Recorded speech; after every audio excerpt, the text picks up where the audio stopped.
Hi, my name is Abigail. I'm here to talk about photography, how I relate to it, and how I can help you get those incredible photos that you absolutely love.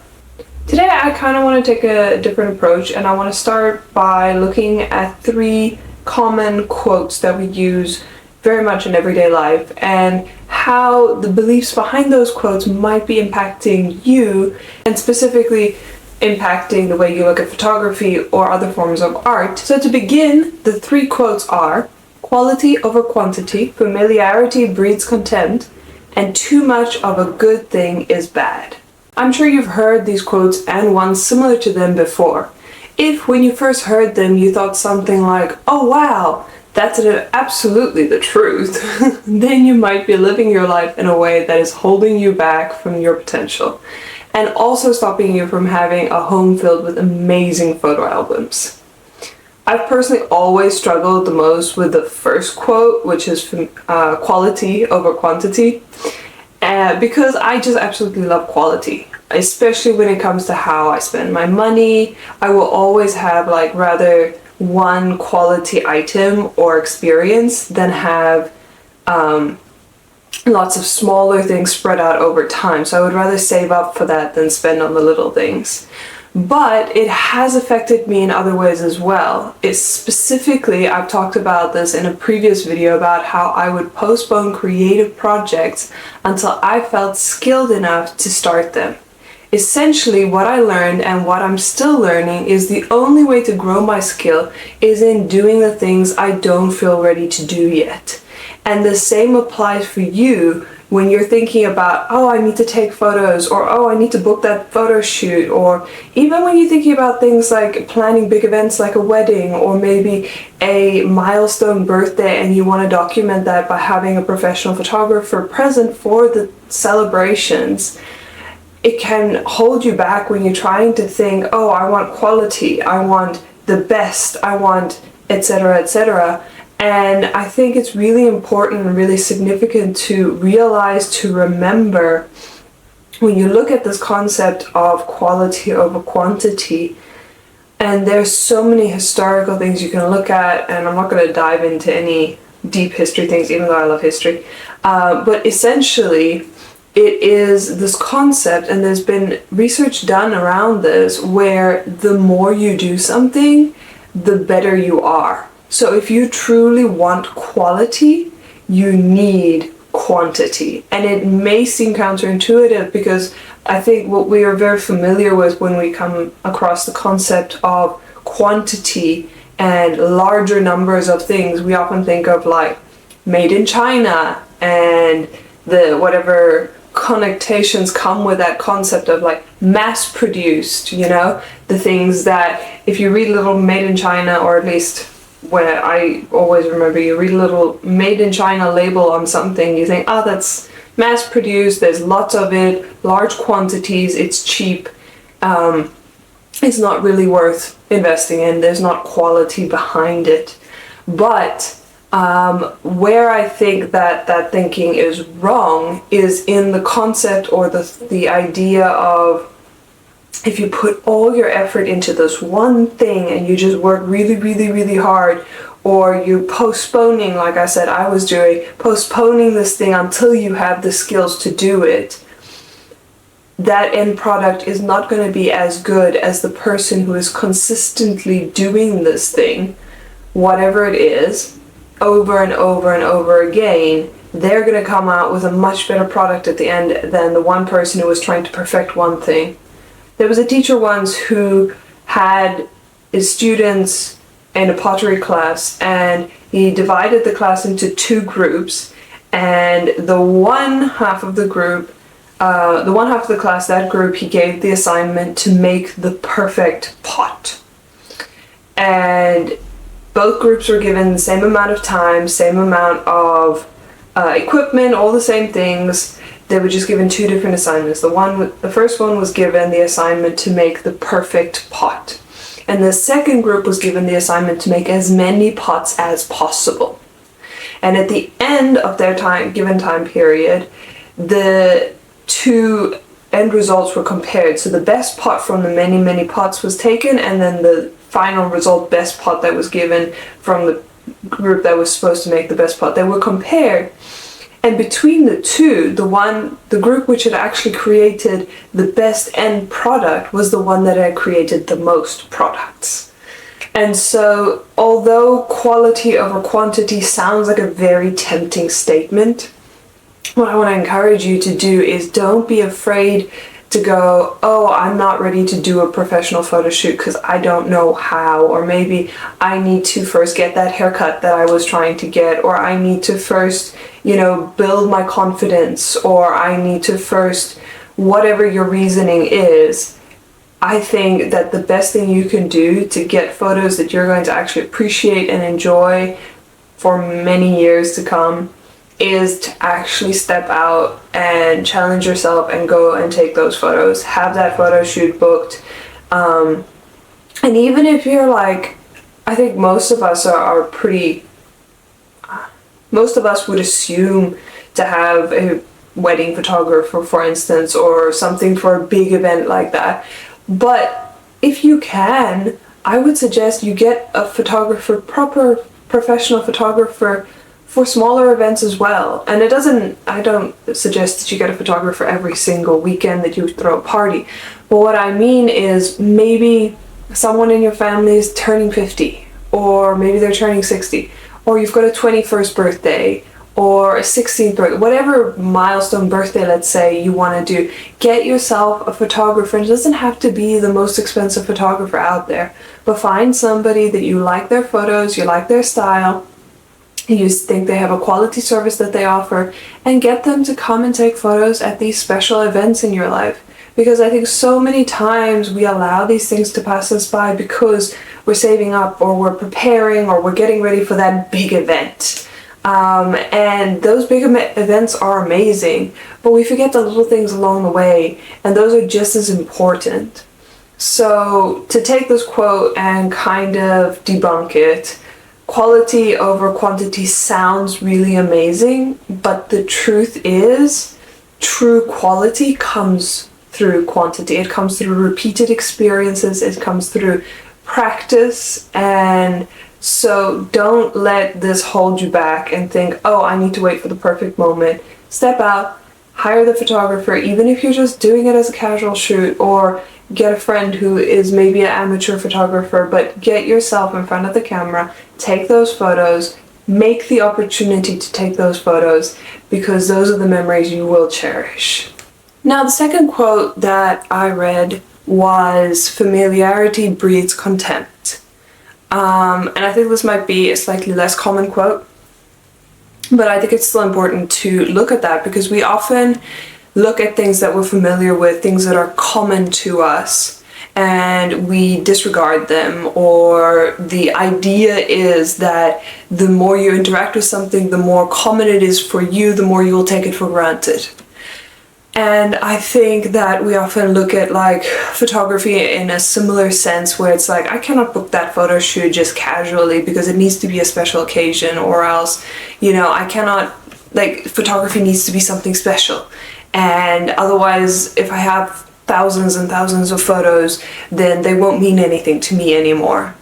But the truth is, in our modern world, we already have thousands and thousands of photos, and they sit on whatever digital devices we have them on, or maybe they're in the cloud somewhere, and we rarely ever look at them.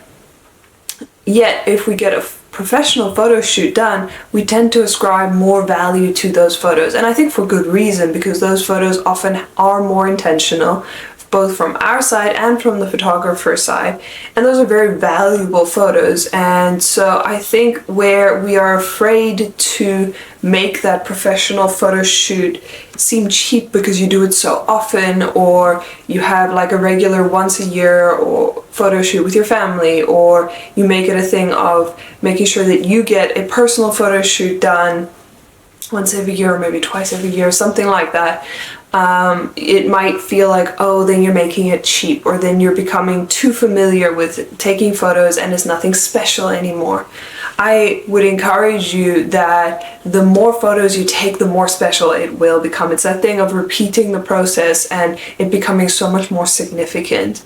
Think of the experiences in your life, especially your childhood, which were a regular thing. Yes, in the moment we often find it to be repetitive and we don't see the value in it, but when we no longer have those things, that is when we realize how important they were. And I think using photography to commemorate those things in a special way, rather than just, yes, use your phone, take those photos. I think that's very valuable as well, but allowing a professional to come in, and especially if you're the person who's usually taking the photos, like the person with a camera almost never has any photos of themselves. So whether you are the family photographer, unofficial family photographer who's always taking the pictures, or whether you just don't have pictures of yourself, or maybe you're always taking pictures of your friends, but you don't have your own. And yes, the art of the selfie is definitely something which must not be underestimated. However, I think that there is a different type of value when it comes to having a proper professional photo taken rather than a selfie where you all just kind of squeeze into the frame. Great memories, but having something that you feel like you want to print out and put in a photo album. And that's the other thing I would say.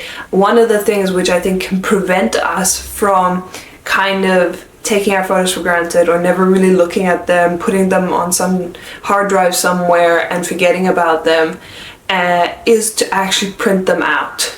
Make photo albums. Put things on your walls. If you want to be creative, print things on t-shirts or blankets or whatever, posters. Make collages, make scrapbooks. I think all of these things are very, very valuable, and we don't do them enough anymore because of the digital age.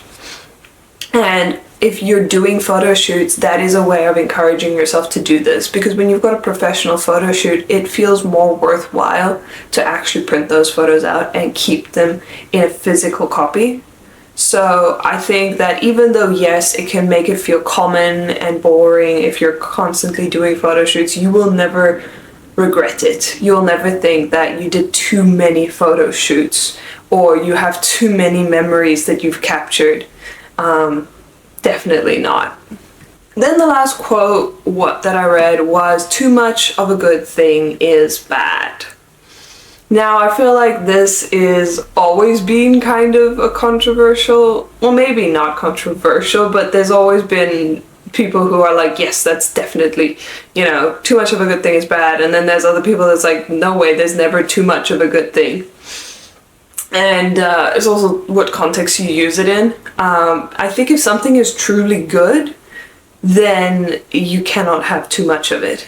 Like if you tell someone too much of a good thing is bad and you're talking about chocolate cake, then yeah, maybe you're right, but chocolate cake only has good in some areas. Like it's very enjoyable, it's very tasty, but if it's very full of sugar, sugar in itself is not a good thing.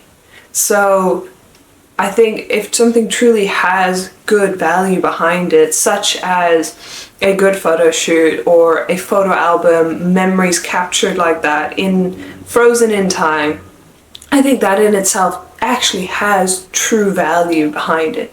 So when something is a good thing and I think it has true value behind it, I think you cannot have too much of it. Then there's the question of like, does it overwhelm? Does it reach a point where you no longer can appreciate it because you've had too much of it? And I think that there's a challenge in that for sure. You have to know how you want to appreciate things, and I think it just comes back down to intentionality.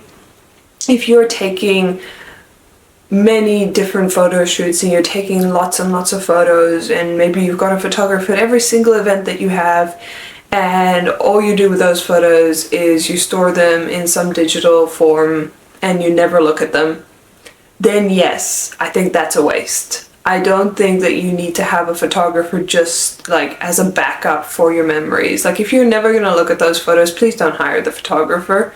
I think it's a shame to take photos that a photographer's put so much effort into, and I'm not trying to take business away from any photographers, but I think it's a shame that if a photographer who truly values their craft has put this effort into their work, they consider their work art, and I also consider it art, to just take that and put it somewhere that no one's ever going to see it is a shame. But taking a lot of photos in and of itself is not a waste. And so if you feel like you're gonna have too many photos, you're not gonna know what to do with them, and that's why you don't want to book another photo shoot, and that's why you think it's a waste and it's just not worth it, then I hear where you're coming from, and I would say, look at how you're using your photos at the moment. Why are you not appreciating them more?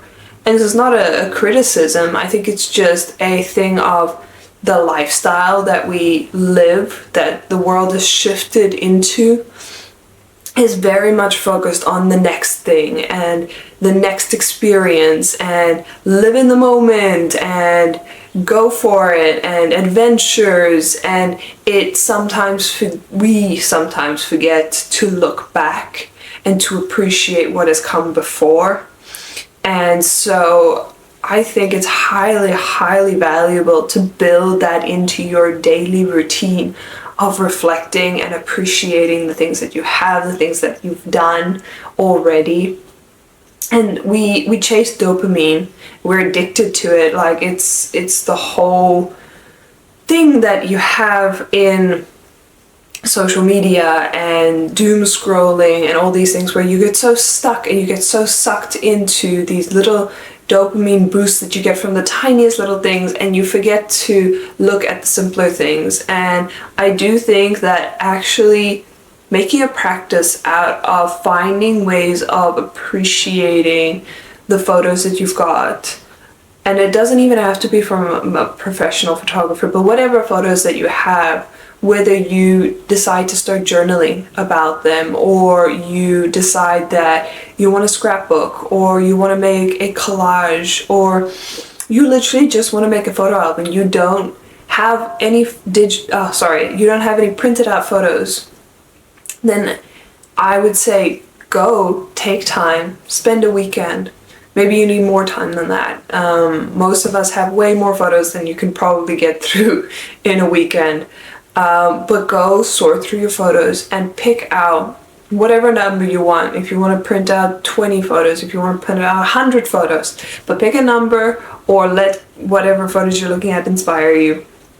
Go through them and select the ones that mean the most to you, or you enjoy looking at the most, and then go and have them printed and put them in a photo album, and keep that photo album somewhere that you can look at your photos on a regular basis. And that doesn't mean you're going to be sitting every day paging through your photo album, but if it's there, if it's available, it's like a highlight reel of your life. And I think that really, that kind of concentrated form of photography that you have access to is so amazing. And from a photographer who loves to overshoot, I will probably over deliver on every single shoot that I do for you. And I know that's a problem, but I will give you way more photos than what you probably need. Part of why I do that is I don't want to choose for you. If I have the photos, I'm not going to say, oh, it's okay, I'll pick the best and just give them the best. If I have the photos, if I've already shot it and I've got the photos, I'm going to give them all to you, because you might love the ones that I didn't think were that good. And maybe those are the ones you wanted to print, and if I decided for you, no, that's not a good photo, then you would never have the opportunity to go and print them. But print your photos. And I think the more you do print them, the more you appreciate your photos, the more you realize the value there is in photography, personal photography, professional photography, the more you will realize that you cannot have too much of it. And you just have to actually appreciate it. And I don't mean that you don't appreciate photography if you haven't got a photo album and collages and things like that. You might appreciate it in a different way. But what I mean is, if you feel like you have all these photos and you never look at them, my number one thing would be for you to go through them and pick the ones you like the best, just the ones that stand out to you, and have them printed. And you can stick them up on your wall. I love doing that. I love having like a collage on the wall, whatever wall, or maybe you have a press board and you put them up with the little other things. whatever way you do it, I just say go print your photos, because we don't print photos often enough, and you will learn to appreciate photography in a way that you might not have realized you could appreciate photography. Anyway, I've talked a lot, and I hope some of that made you think, and I hope some of that resonated with you. But basically, I just want to say you can never have too much of photography, and the more you invest into photography of any kind, whether you're a photographer or you hire a photographer or you just casually take pictures with your phone, the more you do it, the more you'll appreciate it, and the more value it will bring to your life. See you next time.